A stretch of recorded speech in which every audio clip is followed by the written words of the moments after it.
नमस्कार, स्वागत है आप सभी का इस चैनल पर। दर्शकों, आज के इस वीडियो में हम बात करने वाले हैं भारतीय पंचांग के अनुसार, सनातन हिंदू पंचांग के अनुसार जो हमारी तिथियां हैं और जो हमारे मास हैं अर्थात जो महीने हैं और जो हमारी ऋतुएं हैं वे किस प्रकार से हैं, इनका नाम क्या है, इनका क्रम क्या है, कहाँ से ये ऋतुएं प्रारंभ होती हैं, कहाँ से ये महीने मास प्रारंभ होते हैं, इन पर आज प्रकाश डाला जाए। दर्शकों, आज के समय देखा जाए तो जहाँ अत्यधिक भौतिक युग में व्यक्ति जी रहे हैं और पाश्चात्य संस्कृति शिक्षा को धारण करते जा रहे हैं, इसलिए हमारी जो मूल संस्कृति है, मूल जो शिक्षा है, जो हिंदू सनातन कैलेंडर है, पंचांग है, उसकी तिथियों को हम भूलते जा रहे हैं, बिसराते जा रहे हैं, या उसके यहाँ तक कि लोगों को उसके माह अर्थात महीनों के नाम भी नहीं पता है। तो ऐसे में कम से कम ये वीडियो उन लोगों के लिए भी जानकारी प्राप्त कराने में सहयोग करेगा कि घर बैठे कम से कम इन महीनों को नाम याद कर सकें, ये इन तिथियों को समझ सकें, इन ऋतुओं को समझ सकें, कौन सी ऋतुएं हैं, कब ये ऋतुएं आती हैं, इन सबको समझा जा सके। तो भारतीय पंचांग कैलेंडर को समझने की एक छोटी सी इकाई आप सबके सम्मुख आज इस वीडियो में प्रस्तुत की जाएगी। दर्शकों, सबसे पहले बात करते हैं हमारे जो महीने हैं अर्थात मास हैं, जो हिंदू सनातन पंचांग के अनुसार जो महीने हैं उनका प्रारंभ कहाँ से किया जाता है। दर्शकों, जैसे पाश्चात्य संस्कृति यानी अंग्रेजी कैलेंडर का महीना जनवरी से प्रारंभ होकर के दिसंबर समाप्त होता है, उसी तरह भारतीय सनातन पंचांग अर्थात हिंदू का जो कैलेंडर है वो चैत्र से प्रारंभ होकर के फाल्गुन मास में समाप्त हो जाता है।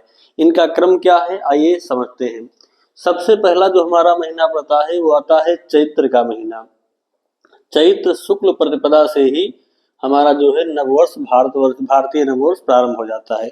तो प्रथम महीना हमारा होता है चैत्र और उसके बाद आता है बैसाख, फिर ज्येष्ठ, आषाढ़, श्रावण, भाद्रपद, आश्विन, जिसको देहात में या फिर ग्रामीण क्षेत्रों में कुवार के नाम से भी जानते हैं, इसको आश्विन मास कहते हैं।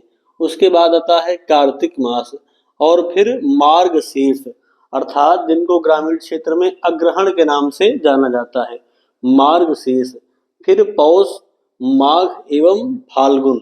इस प्रकार से ये 12 महीने हिंदू पंचांग के अनुसार होते हैं, जिनमें से प्रारंभ हमारा जो वर्ष होता है महीना वो आता है चैत्र मास से प्रारंभ होकर के फाल्गुन मास पर समाप्त हो जाता है। इस प्रकार से द्वादश महीना यानी 12 महीना हो जाते हैं। उसी तरह ऋतुएं जो होती हैं 6 ऋतुएं हैं। उन 6 ऋतुओं में से प्रायः हम सभी को 3 ऋतुओं का ज्ञान रहता है, जो सामान्यतया होता है, सभी लोग इन ऋतुओं को जानते हैं, जिनमें से ग्रीष्म, वर्षा और ठंडी को अर्थात सर्दी को हम लोग जान जाते हैं कि चलिए इन 3 प्रकार की ऋतुएं हैं। लेकिन उसमें से जो 6 ऋतुएं हैं वे 6 ऋतुएं किस प्रकार से प्रारंभ होती हैं और कौन से मास में ये ऋतुएं आती हैं। तो सबसे पहली जो हमारी ऋतु होती है वो है बसंत। बसंत का आगमन भी यहाँ पर, जैसे हमारा महीना प्रारंभ होता है चैत्र से, यहाँ पर आपको बसंत ऋतु प्रारंभ मिल जाती है। उसके पश्चात उसी क्रम से आगे बढ़ते जाएंगे, 2-2 महीने को आप जोड़ते चले जाएं तो जैसे 12 महीनों में 6 ऋतुएं आ जाती हैं, 2-2 महीना करके ये ऋतु रहती है, जिसमें से बसंत सबसे पहले रहती है, फिर आ जाती है ग्रीष्म ऋतु, फिर वर्षा ऋतु, शरद, हेमंत एवं शिशिर ऋतु। शिशिर ऋतु सबसे समाप्त वाली ऋतु है। इसके बाद जब चैत्र महीना आता है उसके बाद उसी समय नई ऋतु का भी आरंभ हो जाता है और बसंत ऋतु प्रारंभ हो जाती है। तो इसके बाद हमारी जो तिथियां हैं 16 तिथियां, इनका वर्णन इसके पूर्व भी मैंने एक वीडियो में किया था। प्रतिपदा, द्वितीया, तृतीया, चतुर्थी, पंचमी, षष्ठी, सप्तमी, अष्टमी, नवमी, दशमी, एकादशी, द्वादशी, त्रयोदशी, चतुर्दशी और उसके बाद पूर्णिमा, अमावस्या। इस प्रकार से 16 तिथियां होती हैं पूर्णिमा और अमावस्या को लेकर के। इसके पश्चात हमारे 2 पक्ष होते हैं, जिनमें से हम एक पक्ष को कृष्ण पक्ष एवं एक पक्ष को शुक्ल पक्ष के नाम से जानते हैं।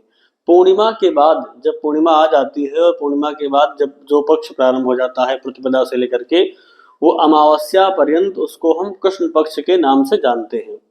यानी उसमें चंद्रमा धीरे धीरे धीरे धीरे छोटा होते होते अमावस्या में बिल्कुल जो है बिल्कुल गायब हो जाता है, वो दिखाई ही नहीं पड़ता है। पूर्ण रूप से जब अंधियारी रात हो जाती है तो उसे हम अमावस्या के नाम से जानते हैं। वहीं पर जब अमावस्या के बाद प्रतिपदा तिथि आती है और धीरे धीरे करके क्रमशः एक एक दिन में चंद्रमा धीरे धीरे बढ़ता चला जाता है और उसके पश्चात पूर्णिमा को वो पूर्ण रूप से प्रकाशित हो जाता है या पूर्ण रूप से दिखाई पड़ जाता है तो उसको हम पूर्णिमा कहते हैं। इस प्रकार से आधे पक्ष में अंधेरी रात और आधे पक्ष में उजाली रात को देखा जाता है, जिसमें से कृष्ण और शुक्ल पक्ष के नाम से हम इनको जानते हैं। इसके बाद हम बात करें अयन की, तो दो प्रकार के अयन होते हैं, जिनमें से उत्तरायण एवं दक्षिणायन। जब मकर संक्रांति आती है, सूर्य मकर राशि में प्रवेश करते हैं, उसी समय से हमारा उत्तरायण काल प्रारंभ हो जाता है और मिथुन राशि जैसे समाप्त कर लेते हैं सूर्य, उसके बाद दक्षिणायन काल प्रारंभ हो जाता है। यानी 6 महीने उत्तरायण और 6 महीने दक्षिणायन काल चलता है।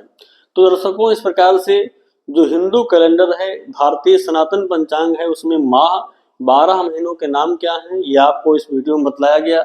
उसके बाद जो 6 ऋतुएं हैं वे ऋतुएं क्रमशः आपको इस वीडियो में समझने को मिल रही हैं। 6 ऋतुएं हैं और इन 6 ऋतुओं में उसके पश्चात 16 तिथियां, 2 अयन और 2 पक्ष, जिसमें से शुक्ल और कृष्ण पक्ष के नाम से हम जानते हैं। तो दर्शकों, ये सनातन पंचांग को देखने और समझने की एक छोटी सी इकाई है, इसको समझें। इसके बाद आगे चल करके हम क्रमशः पंचांग को देखने और समझने की संपूर्ण विधि आपको इस वीडियो में आगे चल करके वीडियो में बताएंगे। तो आज के लिए बस इतना ही, पुनः मिलेंगे नए वीडियो के साथ, नई जानकारी के साथ। तब तक के लिए नमस्कार।